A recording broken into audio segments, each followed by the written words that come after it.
That's right, Mega Man 6, arguably the best Mega Man game on the NES, officially turns 30 years old at the time of this video's upload. Just like the Mega Man 9 video, we're going to review the game, see how well it compares to what we have now, and even go over some fun facts about the game. Let's begin. Mega Man 6 was released on November 5th, 1993 for the Famicom in Japan, and on March 15th, 1994 for the NES. Why the game was released on the NES of all systems, even though the Super Nintendo had been out for a few years already? No idea. But the game console manufacturers of the world have done this countless times, where they release new games for older systems. However, some people say this game is repetitive. What? They've only made 6 games, how the hell can they even be redundant yet? Aside from that, Mega Man 6 is overall seen as a great game by Mega Man fans and retro gaming enthusiasts alike. The game starts off by announcing a Robot Master tournament, where a bunch of robots from all over the world compete to be the best of the best, and it's being funded by some guy no one's ever heard of, but apparently he's rich, so... But before the tournament even begins, said guy steals the 8 robots and reveals that he's been using Dr. Wily for his schemes the whole time. Really? Did no one ever think to point out the fact that Mr. X just appeared out of the blue, closely resembling Dr. Wily, and steals 8 Robot Masters and claims to be manipulating him the whole time?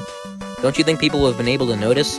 Or at least Dr. Wily would have said something about Mr. X's manipulation if it were the truth? I guess everyone just has the combined IQ of a summer ant. But after that happens, Mega Man goes off to fight the 8 robots with help of the new Rush abilities in the form of the power and jet adapters. After Mega Man makes his way through Mr. X's fortress, he reveals that he was actually Dr. Wily in disguise. Go figure. Then Mega Man defeats Dr. Wily and actually arrests him this time.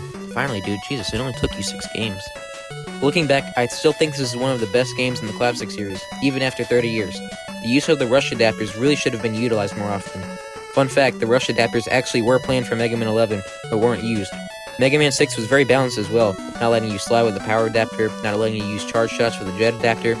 The game is actually one of the first, not only in Mega Man, but in the history of video gaming as a whole, to force the player to backtrack to previously completed levels if they want to get all the collectibles and power-ups.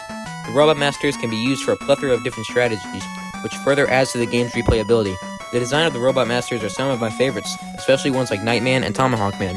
The music's great, especially for the NES, and they actually did pretty okay for the North American box art. The game's difficulty is pretty balanced as well.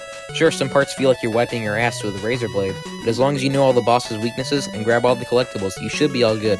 I would rank this game as a 9 out of 12, as it is my 4th favorite Mega Man game in the classic series. Mega Man 6 has lots of fun facts and details. Let's go over some. Mega Man 6 contains the first 2 Robot Masters to be designed in North America, those of which being Nightman and Windman. There were over 200,000 submissions in total. Unfortunately, they got the guy's name wrong in the credits, so that must suck.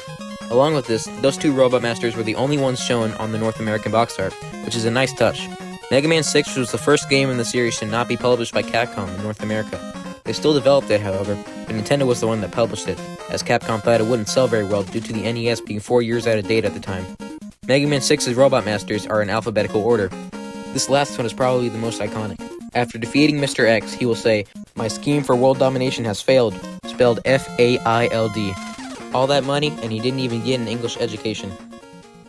Overall, Mega Man 6 did relatively well compared to other Mega Man games. It's one of my favorites, and it's definitely one to return to every once in a while. It is, at least in my opinion, the best Mega Man game on the NES. Before you go, I ask that you like this video and subscribe to the channel. By doing so, you are helping me get more motivation to make more videos like these. Thanks, and until next time.